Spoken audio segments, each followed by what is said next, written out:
Awesome. Well, thanks again for having me, Mayor. And it's cool. I didn't know I was kicking off 2025. That's a lot of pressure. Yep. Um, but it's great to be back. And just like a quick show of hands, I don't know, not everyone's on camera. You can do like a virtual wave, but how many of us on today's call are like completely independent business owners, kind of running the day-to-day aspects of their business full time? Cool. Okay, wow. Awesome. So I like to kind of know that up front because it does change the conversation a little bit. And sometimes, people are, part-time or just getting started, whatever the case may be. But wherever you're at, honestly, I wanted to lean into these kind of like old school sales tactics. I call them old school. It's like the OG of sales because they never go out of style. Like literally they just don't. So, I'm just gonna jump right in. And at any time, Meredith, because I like to kind of just sometimes go on tangents, come off mute and grab my attention if there's like a question or there's, and I've just paused my screen. You see what I've just done here? Stop, Nicole, don't do that. Go back to the screen. I need to go back here. I need tech support like you Yeah, just had. yeah. But if you just hit the left arrow, would Resume. that do it? Oh, Resume. Is it good? we can see bullets one, two, three, four. Wonderful. Cool. So yeah, just come off me. Just say, hey, Nicole, can you pause for a sec? We got a question. Is that cool? Awesome. So we're going to dive into like four simple strategies today, and I'm confident that you'll walk away with something tangible, like in your hands. Like the moment you get off this call, you can start applying some of these strategies. Now, I just want to preface this with saying sales training can be like months long. Like there's a million things we could have talked about when it comes to sales because it's actually being recognized in university as a field of study. And now the field of sales and marketing, I mean, there are journals that doctors who have studied sales and marketing write articles about the research that they've done in our industry. Kind of cool for like an educational geek like me. But there's just so much you could talk about when it comes to sales. And I chose these four things because I've often seen salespeople struggle with some of these aspects. So, we're going to talk about how to create and show genuine interest in your prospects or even customers, why good questions matter. We're going to talk about customer motivations, and that one's a little bit of a tricky one, but we'll unpack it together, and then listening and curiosity skills. So, before we jump into the meat and potatoes, I think it's important to understand who is sitting in front of you today. So, where does this information come from? How have I earned the right to educate on some of these topics? So, who am I? So, I've been in the sales and marketing industry for almost 20 years now, which is crazy to think. The moment I graduated university, I got pulled into the sales world and never exited. Um, and, I've been passionate about this field, and I've been more passionate lately about education in this field and how impactful that can be on other people.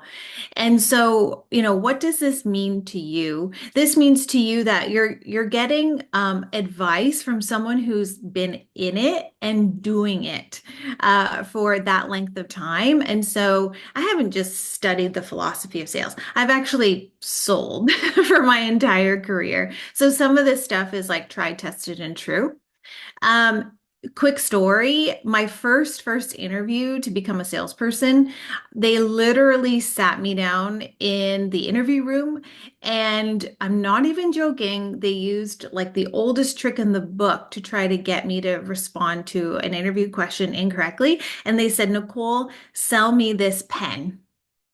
And traditionally, what junior salespeople will do is they'll take a look at the pen, they'll start playing around with it and clicking it and looking at all the features and functions of the pen. And then they'll go into what I call pitch slapping you about all the features and benefits of a pen. But what I did was I actually took the pen and I put it behind my back and I leaned into a conversation and I said, thanks for joining me today to chat about pens.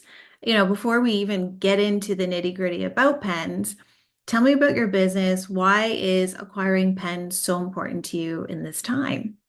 And they were like, damn it, we just couldn't throw her off her game. And so, what oftentimes people are looking for is the connection piece, right? Gone are the days where people show up to buy a car without a clue in the world what they're looking for. Would you agree? Like you go in to buy stuff like at a store or using the car example, typically people are more informed and they don't really need to be pitched to or sold to, but they need to be educated and they need to be connected with. Okay, so please no pitch slapping. That's going to be kind of our phrase today. All right. So, why are we here today discussing some of these challenges?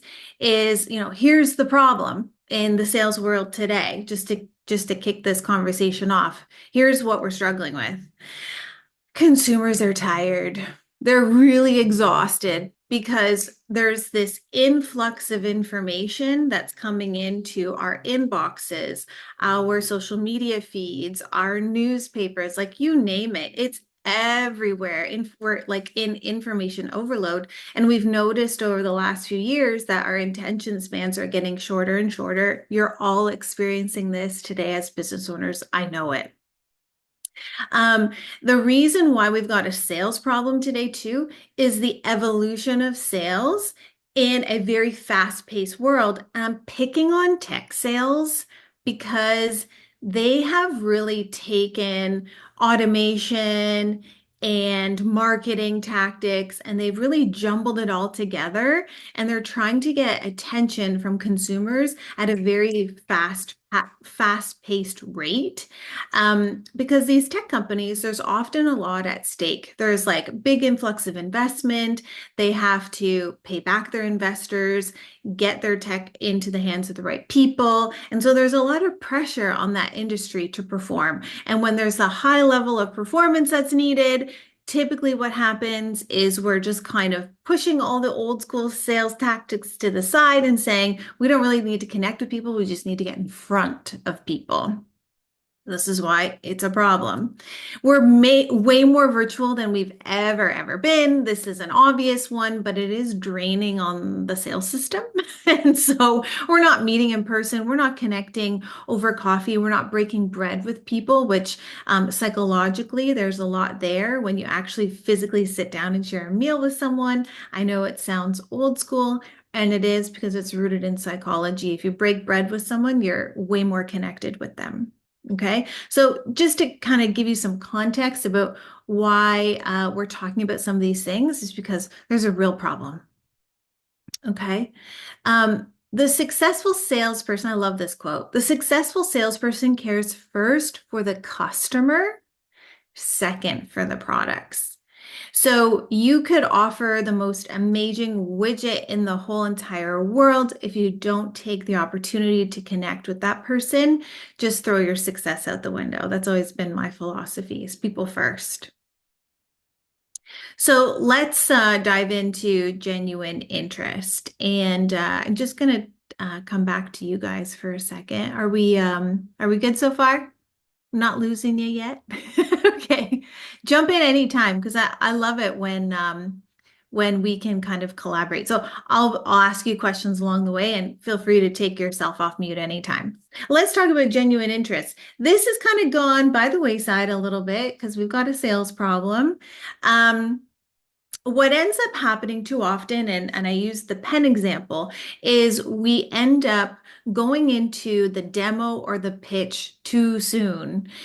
And what that does is it loses the interest of the buyer, truthfully. You've all heard the expression, like, no one wants to be sold to. It's true. Like, no one wants to be sold to, so stop it. We all think that it's our job and it's our homework to like solution something for someone. And there are a few memes kind of popping up online and kind of jokes about how you take a couple and it's one of the people in the couple comes home and says to their loved one, like, I've had such a stressful day, and the other person's trying to solution it for that person, but that person's just like, no, no, no, like I just want you to be interested. I just want you to listen. And that's often what gets missed in the sales process too, is we're not curious enough about our customers. We're not doing our homework about our customers. And it's easier than ever to do homework and to get curious because a lot of stuff you can find out about your prospects is openly online. You can Google them, Facebook them, you can find them on LinkedIn. I mean, the possibilities are endless when it comes to homework. We're just not doing it. And so I'm going to give you a couple of examples because I promised you some tangibles today. So if we're going into the pitch too soon, if we're not curious about our customers or our prospects and we're not doing our homework, then we're missing the ability to actually do something in the sales process that is probably the most impactful to you as business owners, and that's following up with meaning. So I'm going to give you a very real example. I met with a customer a couple weeks ago and it didn't go very well. So the reason it didn't go very well is there was this weird vibe when you meet with someone virtually and you just don't have that much in common, truthfully. So I wasn't really able to build a lot of rapport. If you follow me online, you'll notice I talk a lot about DISC personality profiles. If you've ever done DISC, it can be a phenomenal sales tool. In this case, the person in front of me was what I call a high D, a high dominant personality, which means this person didn't smile a lot. They didn't have a lot of character to them. They weren't very animated. And so it was very difficult to connect virtually. Probably would have been better in person. So she is a C-suite executive, and I know intimately sort of what's happening in the business realm for her because I know the industry very well. I've worked in the senior living space for over a decade now, and so I know some of the challenges she's up against, but it's not up to me to tell her what's happening in her world. It's my job to get curious about what's going on in her world. She wasn't really open, if that makes sense, to really share some of those things with me. So I gotta back up. I have to back up. I can't really go in with another meeting request. We just didn't have any rapport. So what do? I go online and I search through some of my contacts in the senior living space, consultants specifically, and I find this consultant who's written a book. And the book is right here. I know I'm on blurred background, but here's the book, and it's called Six Strategies to Transform Your Families into Fans in Senior Care. Such a short book. It was written for senior living operators to do a better job, right? To just get more impact, transform your family into fans. Perfect. I know this is going to resonate with her. I hope. My hope is that it resonates with her. We can start to build a bond and we can hopefully get another meeting because she's going to respond to me saying, wow, thank you very much. The book is $20. This is a C-suite individual that can make a big impact in my business. And it's worth the investment to send it off to attempt to get some genuine interest, right? We're starting a relationship with one another, and I want her to know that I'm very invested in her success and that I kind of have her back along the way. And so hopefully this kicks off our relationship. So that's what I mean by a meaningful follow-up. I know this much about her. I'm making strides towards getting a better connection with her. I'm genuinely interested in her industry and her success, and I think she'll see that. Okay. Example number 2, I have this coffee example. I made these. I know a lot of you are on Canva, playing around with Canva. It's such a great tool. It's so easy. I have these cards, and on the cards, it says, sip, sip, hooray, coffee is on me today. And what I do is I put a $5 Tim Hortons card in there. If you want to get fancy, you can do Starbucks, although they're like $7 now. But you can put a nice coffee card there and a handwritten note on the back. Um, just to create a little bit of connection after you've had maybe say an initial meeting or you're having a challenge getting in front of that customer. It's a way to kind of connect in a human way and create genuine interest with your customer or your prospect. So those are some examples for you. I love this quote because if there's anything you want to remember or take out of today, it would be this, even if you like write it down, print it out, put it on your wall, whatever the case may be. But I always try to remind myself that if there's any one thing you want to fix about your sales strategy is focus on being interested than being interesting. And what a lot of salespeople, business owners potentially get wrong is they create this environment for themselves that it's focused on how interesting their business is or how interesting their product is or their solution is, instead of getting laser focused on being interested in the people that are interested in your product or your solution. And so we're missing the mark here because, again, going back a few slides, those problems we're seeing in the market, if you want to stand out from your competition, this is it. And Well, so, can I just ask yeah. a quick question? Just 2 slides back when you were talking about like how you gifted the book and how you have those cards with the coffee on it. Mhm. So my husband was reading something and he suggested that I meet my clients in my studio and then provide a proposal afterwards. And I Oh, don't yeah. often have their mailing addresses. So I give them a pen, like or a couple of pens that I've like branded. Um, Mm. during our meeting. Like, thanks for coming in. Here's a gift because he read something that apparently when you give people gifts, they're a little more likely to, work with you. Do Sure. you think that it would be a better idea for me to like mail them something afterwards as opposed to giving it to them right then and there, though? Yeah, that's a good question. And oftentimes when we're questioning, like you're sort of questioning your own strategy here and you're doing it out loud in front of a group of people. So kudos to you. But sometimes when we're questioning something, that's an indication that our gut is telling us like, okay, listen to this cue. So I always say like lean in to do what feels right and not so much, well, Nicole said I should mail them something, right? So I always like to follow the lead of like my prospect. What feels right in that moment? So sometimes it's the pen, sometimes it's a mailed handwritten card, thank you. Sometimes it's a video note to say, hey, I loved our session today, or I'm really looking forward to our session next week. There's so many ways that you can connect with someone now, whether it's, like I said, through video, through mail, a handwritten note, a simple email that you're thinking of them, you found something online that you think is going to resonate with them. Like the opportunities are endless. And it's kind of, it's great to kind of follow your gut and see, what feels right. Thank you.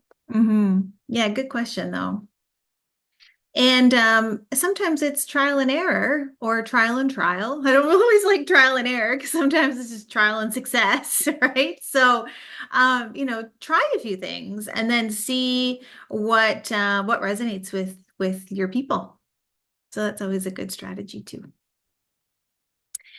In my case, the books are appropriate because the customers that I typically have are, like I was saying, like C-suite individuals. They're people who are typically educated, passionate individuals because the space that we serve is kind of this unique group of people that wouldn't do it unless they, cared about seniors. So it really does depend on sort of your customer profile too. I'll just say that.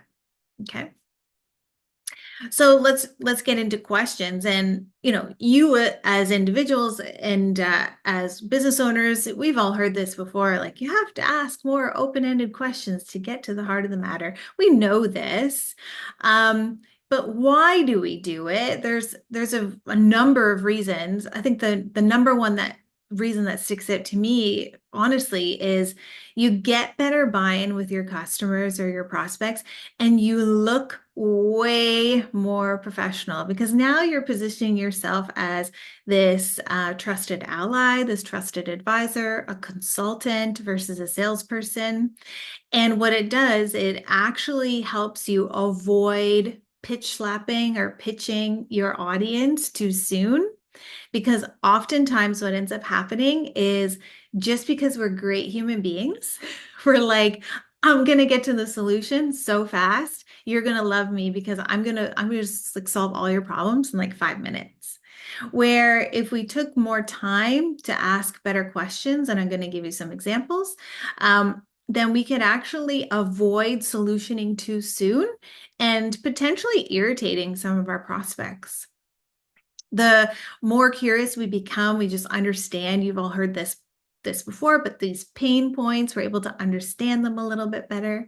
And then we shift our focus away from puking or data dumping our solutions too soon.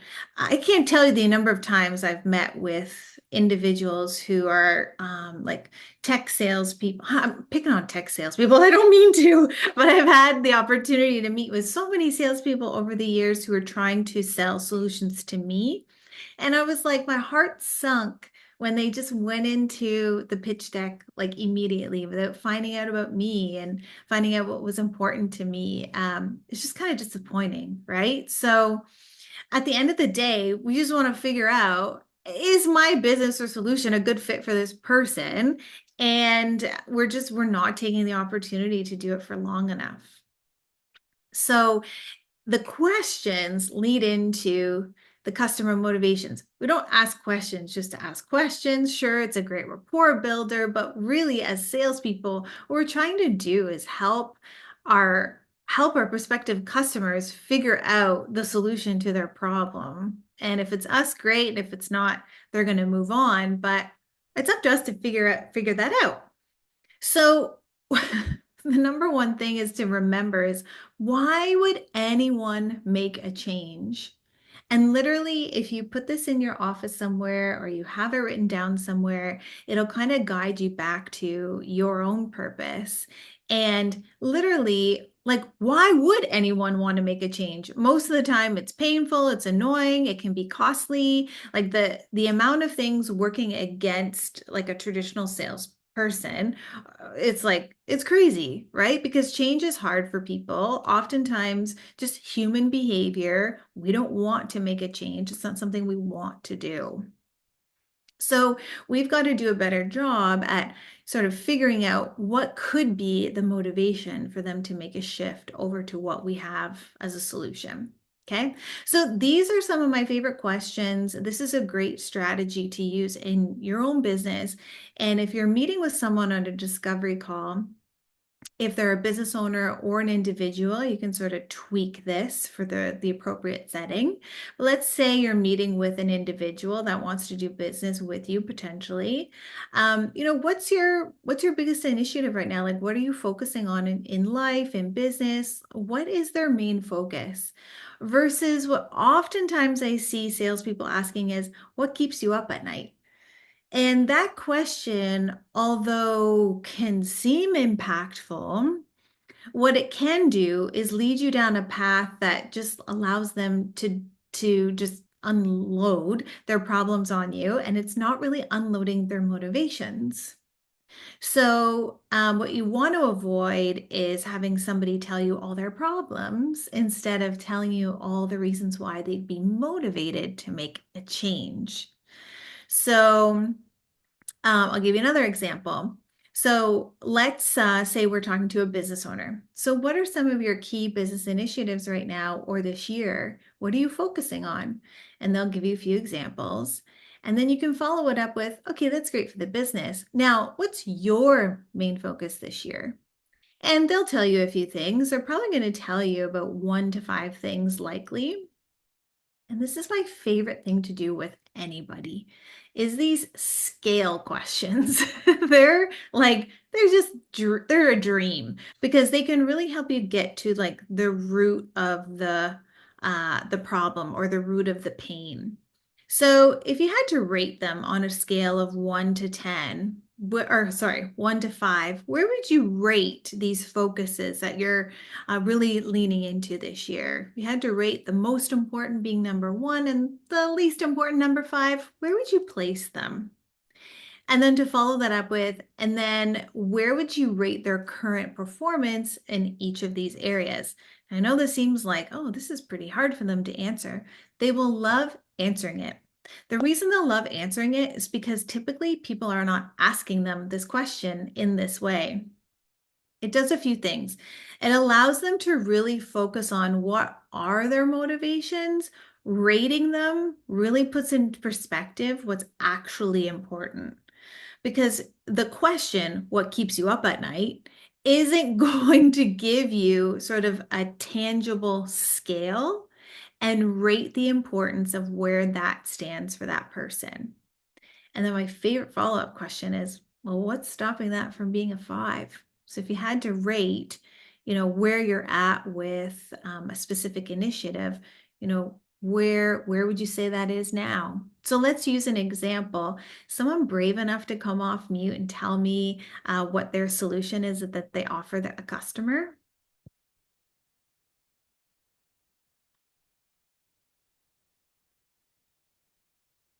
Anybody? I can use my own example. I'm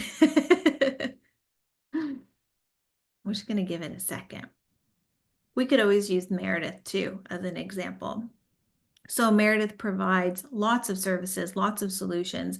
And one of the things she provides is like web design, right? We all know this. So if somebody is looking to make a change in who they have as their current provider, they're going to give her some examples of why making a change would be something that they'd want to do. So maybe they've done it themselves and it's not working. They're not getting the right audience to view their website. They're just not getting enough views. They're not getting enough traffic. They're not getting enough leads, right? So there's lots and lots of things that could be exposed in a discovery call. But when you get them to rate how important those things are to them, and you get them to put it on a scale and then rate each individual one on a scale of 1 to 5, what ends up happening is you become less salesy and more consultative. So you become less of a salesperson. And I say this like it's a negative thing, and I'm only saying it as a negative thing because the world of sales has gotten a bad rap, right? Over the years. It's just how it is. I've dealt with it for almost 20 years. But what we end up doing in this scenario is we end up becoming a more of a consultant and a business partner instead of someone who's just going to tell them how they can fix all their problems. Okay. So this is very strategic and less traditional. So hopefully you had a chance to write some of these down or take a screenshot of them because I guarantee you it's a major, major game changer and it's only a few questions and they do most of the work for you. Okay, so I'm just going to move my bar here. So listening, we've all talked or heard about active listening before and why this is so important in sales. A little bit of a twist for you. We know what active listening looks and feels like, from body language, leaning in, giving visual cues like head nodding, writing notes. All of those things can really give your prospective customer the feeling and the sensation that, okay, this person is listening. They're invested in the conversation. One of the other tools that you can start to use is paraphrasing what you heard back. And this is valuable in so many ways because the last thing you want to go and do is write a proposal for someone if you've got it wrong. So just like in the last slide, when they rated what was important to them and then they scaled it from a level of 1 to 5, you can actually paraphrase that back to them. So if I heard you correctly, what's really important to you is 1, 2, 3, 4, 5. And what you rated as the lowest on the scale was actually your number one thing that you want to change in your business this year. So if I heard you correctly, this is a concern for you. And they'll say, yes. Okay, great. So we're making some headway. So it's a great way to sort of clarify for yourself that you've got it right. You heard them correctly. Because what often happens is when we're meeting with clients, we potentially are nervous. We've got a couple of distractions like a cell phone or an email that's going off, and it can pull our attention in the wrong direction. And so when we get into the habit of repeating back to them what we heard, it can be a great way to just ensure that we've got it right.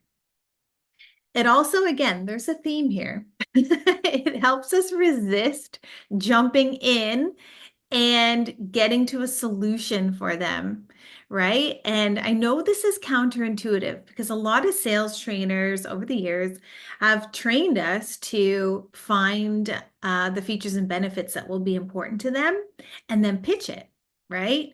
Where I'm telling you the opposite, like hold tight, be curious for longer, ask more questions, lean into that discussion, resist jumping in and puking all over them because silence is way more impactful than noise.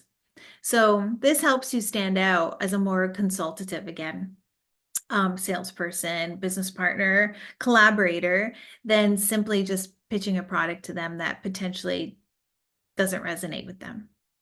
So practicing empathy and listening is also really impactful in your business as well. So it sounds like this has been a real big challenge for you.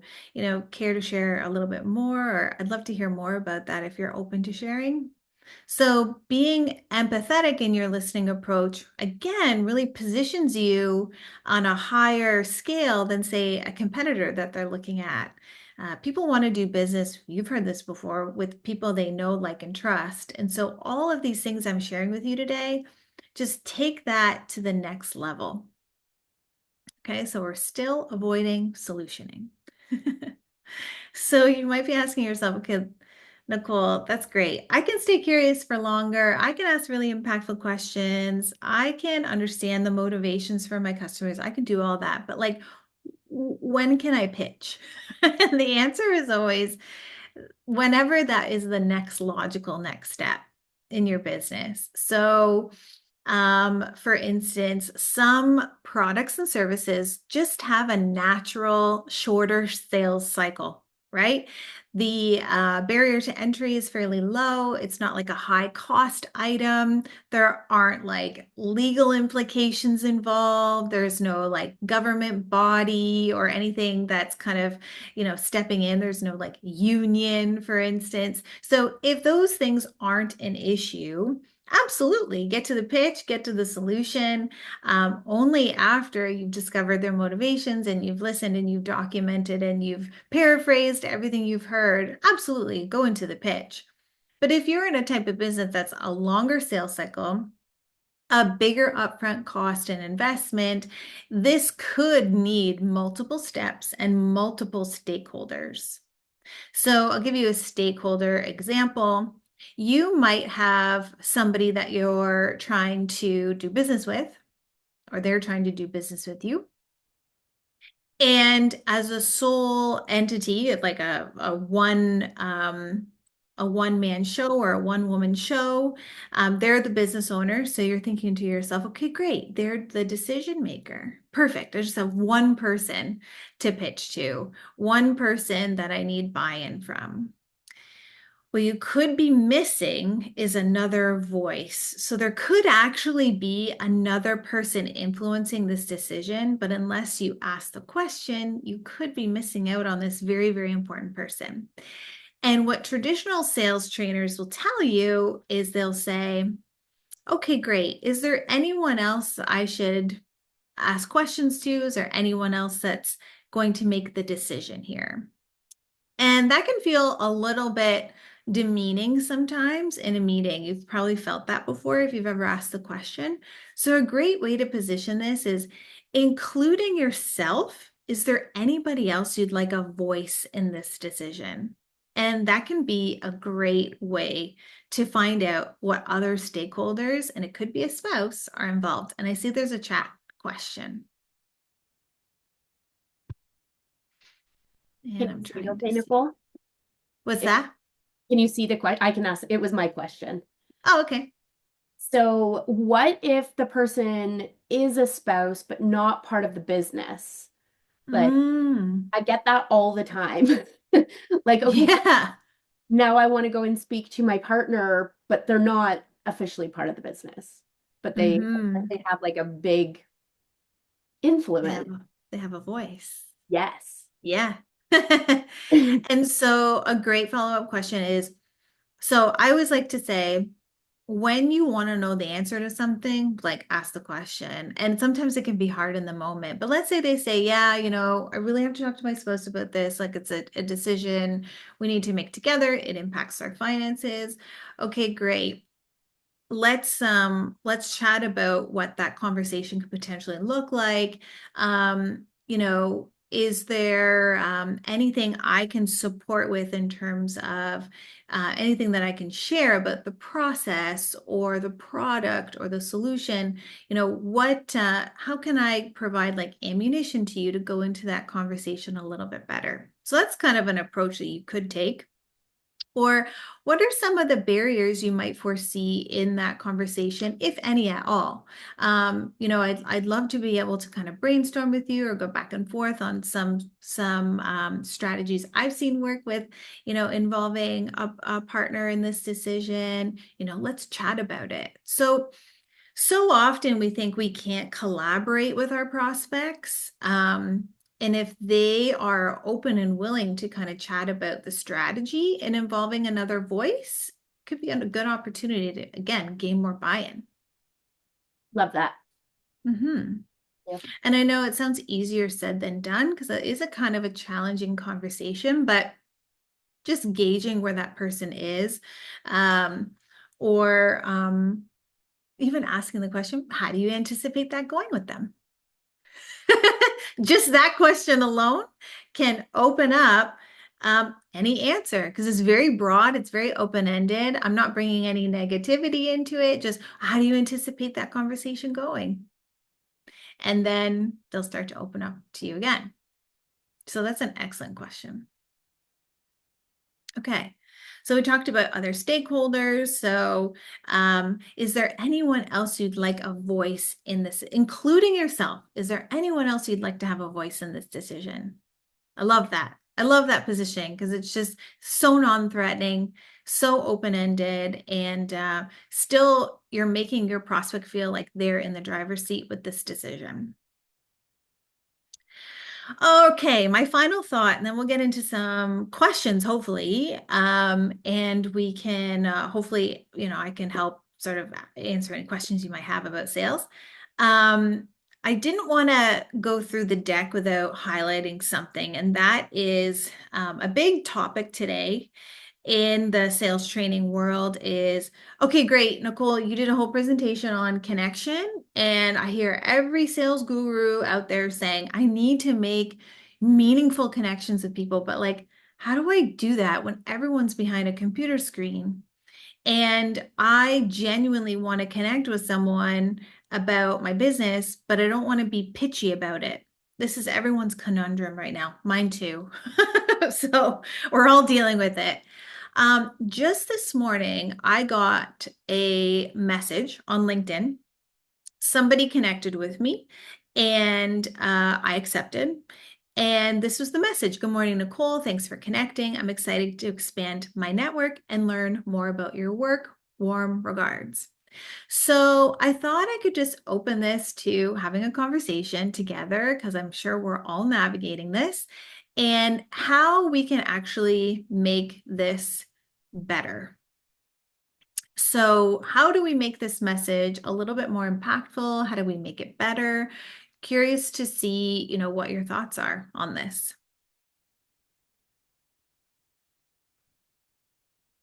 Anyone brave enough? I'm going to stop sharing for a second because I want to come back to the people. I'm happy to share if so.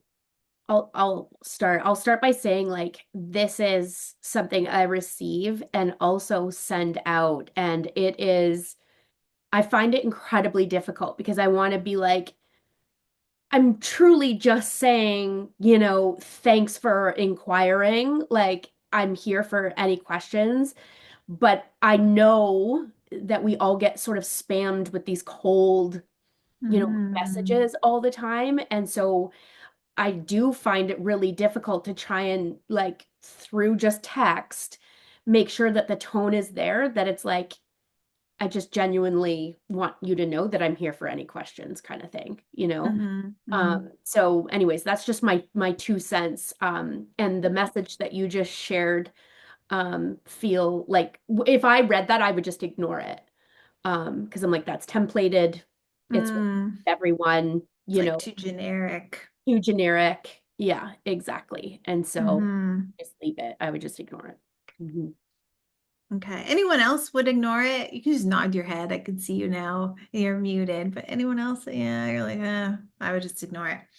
It's funny. I didn't ignore it. And it's so funny because I think to myself, like that's why it stood out to me is because I responded and I said, "Oh, thanks. Great to connect with you." And then I thought, I'm going to dive into this a little bit further to say, okay, why did that resonate with me? Well, there's a couple things I liked about it. It was like short and sweet and there was no pitching in there at all. But if I have to be ultra critical and make it just a little bit better, one of the things I suggested earlier in the slide deck was be interested more than interesting. And if you lead, if you think about that in like any message or any type of interaction with anybody, you can start to make your outreach way better. So here's what I wrote if I had to edit it. So, good morning, Nicole. Thank you for connecting. I'm excited to have the opportunity to connect with someone like you who has such a strong background in whatever the case may be. Insert your realm there. Looking forward to learning more about your work and exploring how we can collaborate. Take care. So, what that does is it actually says to the person receiving it, oh, this person's actually maybe looked at what I do.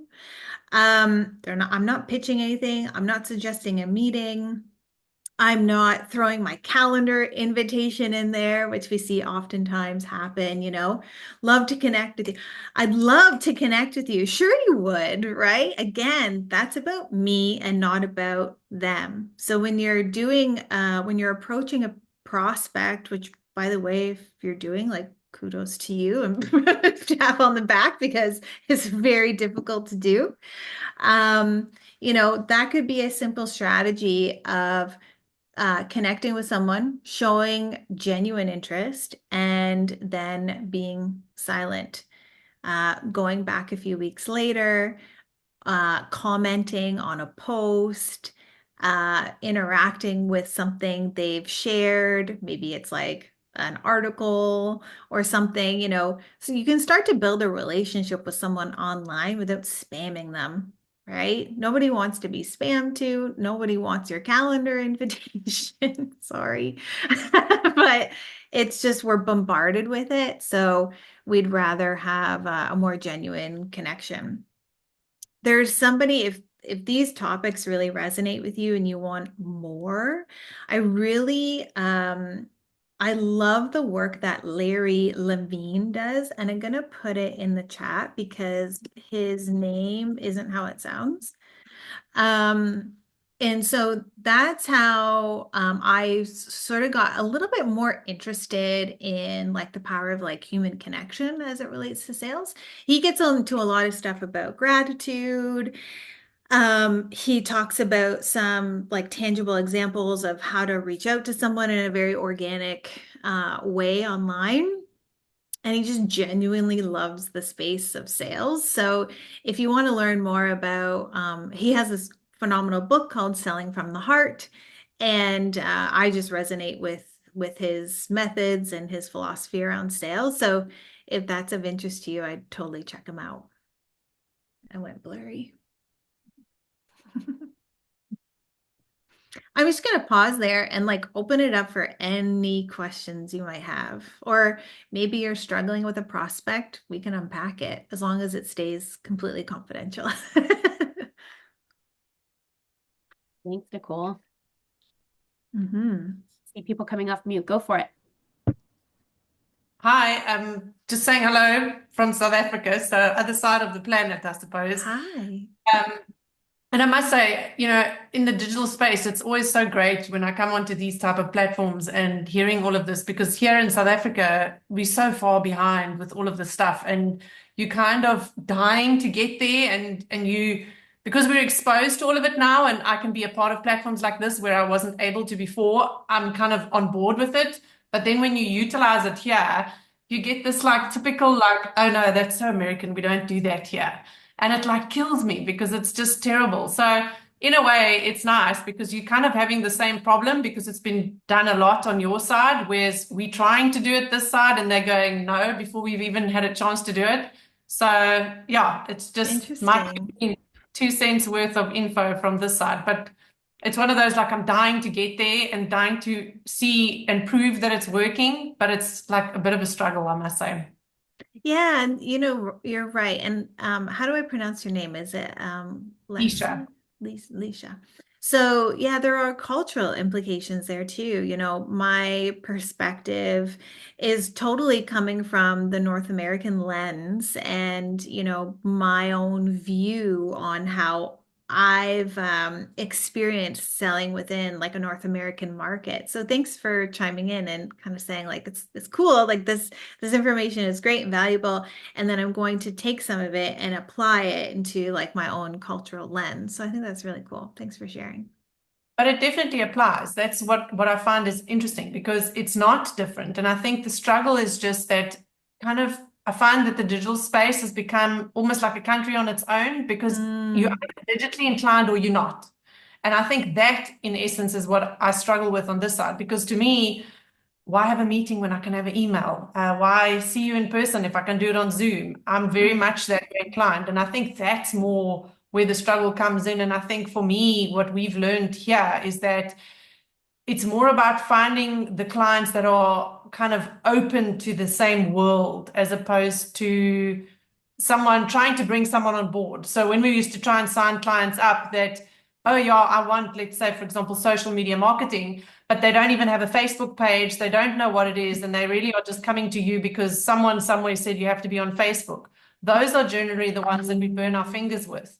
mm, So it's nice because what you're saying is 100% applicable here. I think it's mhm, just for me to try and find the right type of clients, which is where kind mhm. of it's interesting and fun. But I absolutely love your coffee card. I'm so doing that because I live in a small community this side. So locally, that would work fantastic. So I'm definitely doing that. Thank you. Yeah, I love them. Honestly, I've had some really good success. I'll show it again. So there it is. Sip Sip Hooray, coffee's on me today. It literally took like, I don't know, 5 minutes on Canva. It's just a little postcard size, and then you can write something handwritten on the back. And again, like Meredith said it as we started the conversation, it humanizes the sales process. We're just all trying to find a way to connect that's genuine and find those connections with people. So Yeah, I messed up on that last year because I was like, either you're going to get online with me or I'm not interested.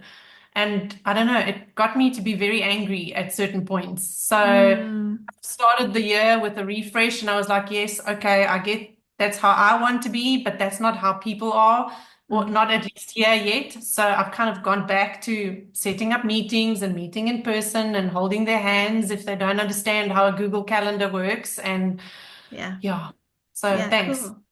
Yeah, see, old school. Old school tactics, they work. Nicole, we Anyone have a else? question in the chat. Okay, Um, awesome. do you want me to read it to you or do you got it? Sure. Yep. So, hi from Barcelona. Thanks so much for this. Is it selling strategy the same as marketing? This is from Bettina. Oh goodness. Yeah, it's such a good question. And I've always felt that sales and marketing are like in two different buckets, but they kind of like do this. They kind of overlap, right? So from this is just my lens again, but like marketing is the outbound approach of trying to gain leads, incoming leads into your business. Those marketing leads are so perfect because people say, "Hey, I'd love to learn more." I mean, everyone wants more of that for their business. So marketing is really the art of creating genuine interest. And so much of us have seen like, wow, I can educate my audience, I can write articles, I can blog, I can create a podcast, I can do all these things that are marketing. But what you're actually doing is you're creating a sales pipeline. So they kind of go in tandem. And for my own business, as an example, I created a podcast. And it's a great way to connect with other thought leaders within your space. And before, like rewind 10 years ago, creating a podcast was like daunting. Like, forget it. All the hours you'd spend in post-production, like, forget it. Now, I mean, you can jump on a platform like Riverside or Descript, and you can create a really quick 20 to 30-minute podcast episode with like little time investment that creates a big impact. So, marketing and sales, marketing is there to capture the lead, capture interest, educate your consumer. Sales is the art of connection, finding out the buying motivations, figuring out what stakeholders are involved, how do you move this forward. So it's really, there are two art forms that kind of come together in a very beautiful way. So that's a good question. Anyone else? I know we're coming up to 1 Thank o'clock. you. Thank you for the answer. Yeah, you're welcome. I don't see anyone else coming off mute. Okay. I was hoping someone would say, Nicole, I'm struggling with this one prospect. How do I ...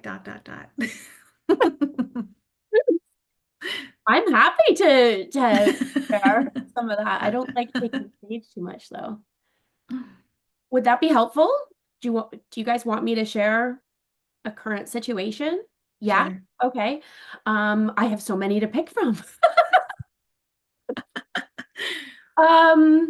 Okay, let's go with this one. So, okay, how do I explain this? I think sometimes in my space, because there is an aesthetic to it, sometimes the connection on really, let's just say strong branding makes an impact on their business. And so when they're just like, well, I just think this is ugly and I just want a new brand, and why would I spend $3,000 to just make this prettier when I can buy something online? And so where I'm going with this is like, if I were to regurgitate your presentation, some of this is really making them verbalize what their problems are. But I find myself in conversations where I'm like, you are seeing like a surface level problem, and this is actually way deeper. And so I get put in a position where I'm actually convincing them that they have a bigger problem than they have realized. Does that make Okay. sense? Yeah, And big time. yeah, or like I can give another example where it's like somebody says, "Hey, I want a new website. Like it's just feeling old. I don't like the colors. I don't like the fonts." And what I hear is I'm like, "You have a branding problem. It's just the application on your website, right?" And Mm-hmm. so I'm in a lot of conversations where I have to almost redirect what their actual problem is. And so I'm Mm. finding, again, back into like Nicole language, I almost have to like drag them through the mud a little bit and then pitch to explain, Mm. the ecosystem that they're actually in. Um, Okay. does that Okay, make sense cool. what I'm saying? This is good. Okay. Okay, in the sales world, what we try to do is lead them into the basement of pain. So they're saying like, yeah, like this is a problem, and you're like, oh girl, like it's a problem. Yeah, this is Like big. this is Yeah. a problem. And our tendency is to want to say, oh, like Angela, like if you don't get ahead of this, here's what could happen, right? And we try to like educate them on the Yeah. pain points. What we really want to do is guide them, and you're saying drag them through the mud, but like guide them to the pain. So the really impactful questions could be like, okay, great, but what happens to the business if XYZ? I love the what happens when question, because now they're in charge of answering it. So what you always want to try to do is before you start going into, again, like a solution or here, let me educate you on why you need to know that this is important, is to try to get them to tell you why it's important. So Mhm. that's why I love these situational questions like, what happens if you ended up going and you got like the canned version of the branding that you wanted, and then it doesn't land the way you want to? What's your backup plan? Mhm. So everyone's business is different, but if you think to yourself, if you almost had to like just say to yourself, they're going to give me this as like an objection or a barrier, or something's going to come up in this realm because I've seen it 100 times. Write these like situational questions out. So, okay, let's say you invest um, money in, and I'm struggling because this is not my area, but like let's say you do buy this for X amount of dollars. How much is that investment for you? Okay, yeah, it's about like $2,500. Okay. And so yeah, what happens if a year from now you're still not happy with it? Like, what's your plan? So getting them to sort of articulate the reasoning as to why your solution potentially isn't hitting the mark. And listen, like, yeah, part of our job as salespeople is totally education, but more so getting them to explicitly tell us what some of those barriers might be. So one of the questions I love, and I have to get my book because I want to get it right. But remember how we said, rate the order of importance of what's going on in your business, list that 1 to 5, and then going into each one of them to say, okay, on a scale of 1 to 5, what's preventing it from being a 5? Like if someone's having a branding issue, so what's stopping that from being a 5? One of the best things you can turn around and say is, if I can demonstrate how I'm going to address all those issues in a cost-effective proposal for you, if I've done that, let's just say I've done it.